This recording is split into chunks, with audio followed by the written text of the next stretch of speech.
You're mine.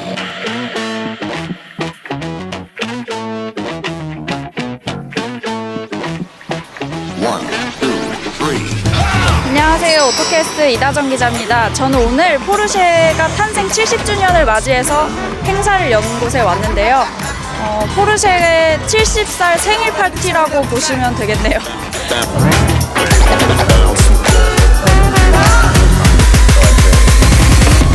So I decided to build it myself.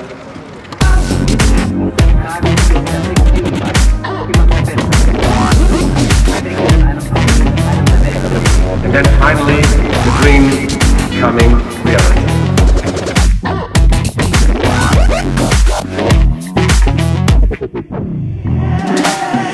이곳에는 포르쉐 독일 박물관에서 직접 가져온 클래식카 모델부터 시작해서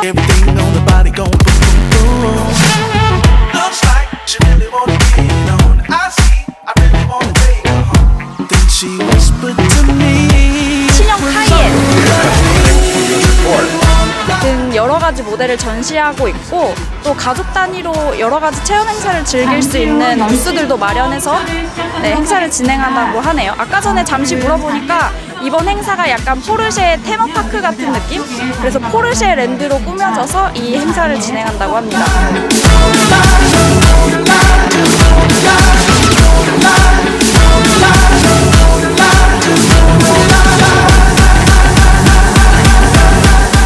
행사에 앞서서 꿈을 주제로 한 뮤지컬 쇼를 선보이기도 했는데요. 쇼 머스트라는 뮤지컬 팀들이 라라랜드 오프닝을 커버해서 포르쉐 여러 대를 타고 와서 화려한 무대를 선보였습니다.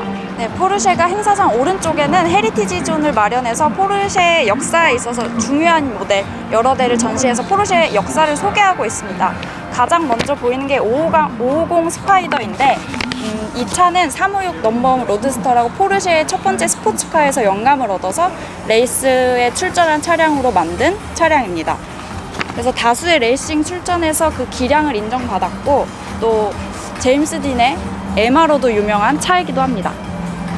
그리고 바로 그 옆에 있는 차량은 랠리에도 여러 번 출전해서 좋은 성적을 거뒀던 그 차인데, 랠리에 사용했던 차량 그대로의 그 차를 가지고 왔다고 하네요. 그래서 실내에도 보시면 그 흔적들이 고스란히 남아있어요.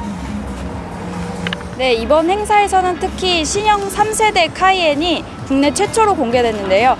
카이엔이 얼마나 어떻게 바뀌었는지 소개해 주실 분을 모셨습니다. 안녕하세요. 네, 안녕하세요. 반갑습니다. 네, 소개 부탁드립니다. 네. 포르쉐 코리아에서 트레이닝 담당하고 있는 이석재입니다. 네, 반갑습니다.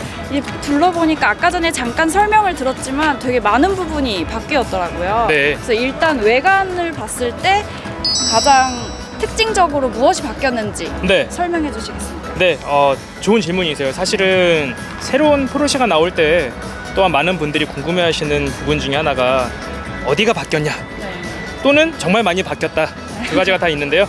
일단 포르쉐의 특징적인 디자인 요소들을 모두 갖추고 있죠. 예를 들면은 물론 이제 파나메라와 카이엔 같은 경우에는 조금 이제 각이 있긴 하지만 전반적으로 이제 둥근 형태의 라이트와 이런 4개의 LED를 통해서 포르쉐 힘을 나타내는 그러한 것들, 그리고 범퍼에 넓게 자리 잡은 3개의 에어 인테이크를 통해서 어떤 모델이든 상관없이 굉장히 강력한 성능을 암시를 하고 있고요. 특히나 이번 3세대에서는 이 부분이 연결되어 있고 각각이 다 이어진 어떤 라인처럼 보이는, 사실 파나메라에서 먼저 선보인 차량을 더 와이드하게 보이고 다이나믹하게 보이는 요소가 카이엔에도 공통적으로 적용이 되어 있고요. 사실 실제로 전폭 자체가 23mm로 넓어졌고, 또한 이 측면에서 보실 때에도 전장도 63mm로 상당히 길어졌습니다. 또한 전고는 9mm가 낮아졌기 때문에 전반적으로 차량이 길고 넓고 낮은 차체가 되어서 이전 세대보다 더 스포츠카 같은 그런 비율을 가지게 됐다는 게 어쩌면은 이 차량의 전체적인 느낌에서 보실 수 있는 핵심 요소고요. 그 와중에서도 특히 이제 뒤로 가시면은 저희가 이미 911과 또 파나메라를 통해서 이 강조하고 있는 굉장히 이 와이드하고 또한 다이나믹한 그러한 이 이미지가 이 테일램프 라이트 스트립을 통해서 더욱더 강조가 되고 있어요. 그래서 길어지고 넓어진 차체는 또한 이 SUV이기 때문에 적재 공간에도 많은 영향을 미치게 되는데, 이전 세대보다도 100m가 넓어진 적재 공간을 통해서 이 차는 강력한 주행능 성능을 가지고 있는 스포츠카이자 어떤 뭐 많은 사람들이 탑승할 수도 있고 짐도 실을 수도 있는 그런 어떤 올라운드 플레이로서의 역할을 담당을 하고 있습니다. 아까 전에 들어보니까 온로드 레이싱 트랙 도심 모든 곳에서 다재다능한 성능을 지닌 카이엔으로 태어났다 이런 식으로 설명을 하셨는데 그렇죠. 엔진이나 이런 건 혹시 변한 게 있나요? 네, 좋은 말씀이세요. 특히 포르쉐이기 때문에 이 차는 반드시 스포츠카이어야 하는 것이고요. 그렇기 때문에 강력한 온로드 주행 성능은 당연히 기본적으로 가능해야 될 부분입니다. 그것을 가능하는 것은 당연한 거지만 가장 중요한 엔진이 있겠죠. 이전 세대보다 600cc부터 최대 800cc까지 배기량을 많이 줄였는데 포르쉐의 자랑인 이 터보 차징 기술을 통해서 출력은 모든 이 기본 사양 또 S 모델, 터보 모델 모두에서 이전 세대보다 20마력 이상씩을 또한 증가시키고 있습니다. 그래서 기본적으로 가장 강력한 심장인 엔진과 그리고 더욱더 업그레이드된 8단 팁트로닉 S 변속기 그리고 포르쉐의 이 트랙션 매니지먼트 시스템 즉 피로시의 전륜으로도 힘을 다분히 쓴 사륜구동 시스템을 통해서 온로드에서의 강력한 주행 성능과 그리고 이러한 강력한 사륜구동 시스템 그리고 에어 서스펜션까지 적용하실 경우에 높낮이까지 조절이 가능하시기 때문에 어떤 오프로드 같은 험로에서도 강력한 성능을 발휘할 수 있는 차량이 바로 이제 3세대 카이엔 되겠습니다. 이제 실내를 들어가서 어떤 부분이 바뀌었는지 한번 살펴볼까요? 네, 저희가 일단 실내에 들어와 봤고요. 제가 시동을 켜보겠습니다. 근데 독특한 게 시동 거는 위치가 왼쪽에 가 있어요. 자, 일단 제가 답을 드리자면 지금의 자동차 경주를 보면은 자동차들이 출발선에 서 있다가 다 같이 출발을 하지 않습니까? 하지만 옛날에 레이스의 역사를 보면은 자동차들은 줄지어 서 있고 레이서들이 저 뒤에 출발선에 서 있다가 땅을 하면은 자동차로 달려와서 시동을 걸고 출발을 합니다. 시작이 맞습니다. 그 와중에 단 0.1초라도 시간을 절약하기 위해서 포르쉐에서 생각했던 것은 지금 앉으셨을 때 변속기 레버는 오른손에 있고 시동 키를 왼쪽에 배치하면은 시동을 걸자마자 차를 바로 기어를 넣고 출발할 수 있기 때문에 포르쉐에서 가장 중요한 것은 또한 레이스의 승리의 역사죠. 그래서 지금까지도 이러한 방식을 양산 차량에도 고수를 하고 있는 것이 왼쪽 시동 키의 역사와 또 이유라고 할 수 있겠습니다. 레이싱의 헤리티지가 곳곳에 다 묻어 있는 거죠. 맞습니다. 실내에도. 네.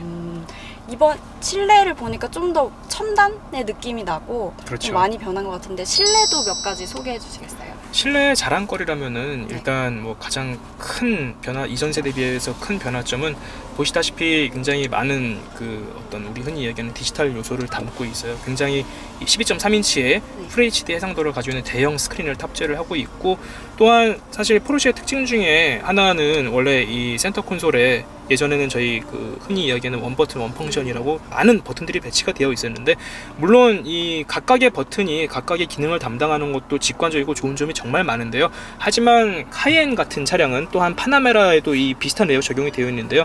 이 차량은 스포츠카이자 또한 고급 차량이에요. 그래서 어떤 그런 고급 차량에 더욱더 걸맞는 이 레이아웃과 디자인 그리고 이용 편의를 제공하기 위해서 센터 콘솔도 전부 이제 터치 방식으로 실물 버튼은 없애고 더욱더 간결한 디자인을 가지고 있는 이런 방식, 이 다이렉트 터치 컨트롤이 적용이 되었고요.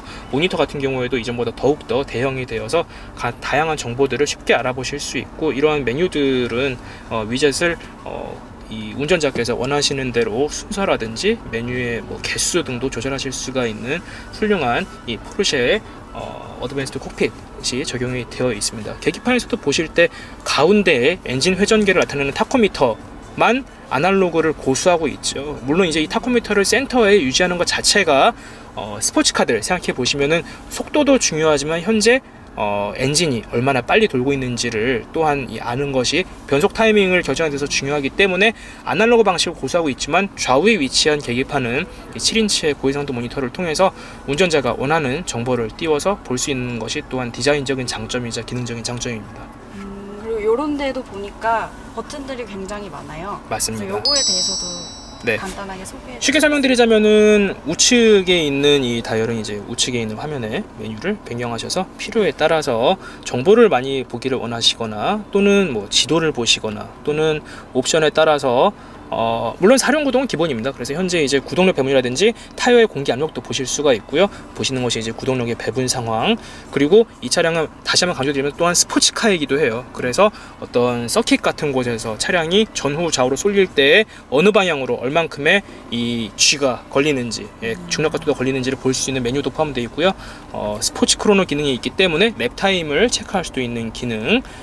또한 지금 낮 시간이지만 열화상 카메라가 작동을 해서 알아보실 수 있는 것은 야간에 이 열화상 카메라를 통해서 눈에는 보이지 않지만 뭐 사람 또는 뭐 국도를 주행하실 때 뭐 동물 이런 것들을 원거리에서도 먼저 파악할 수가 있습니다. 안전운행에 굉장히 도움이 되는 기능이죠. 이런 것들을 자유롭게 변경하실 수가 있고요. 우측에 있는 레버를 통해서도 유사하게 좌측 화면에서 보시는 다양한 기능들을 컨트롤하실 수가 있는 기능입니다.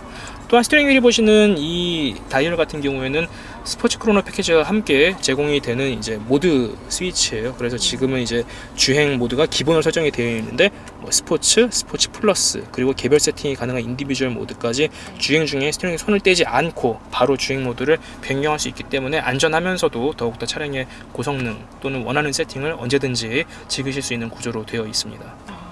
네, 지금까지 실내를 살펴봤고요. 아무래도 사람들이 제일 궁금한 건 이 차가 언제 나오는지, 가격은 얼마인지가 가장 궁금할 것 같은데 네. 혹시 가격은 현재 저희가 국내에 가장 먼저 계약을 받기 시작한 모델은 카이엔의 기본 모델입니다. 가격은 1억 180만 원이고요. 5월 중순부터 이미 계약을 받기 시작한 상태예요.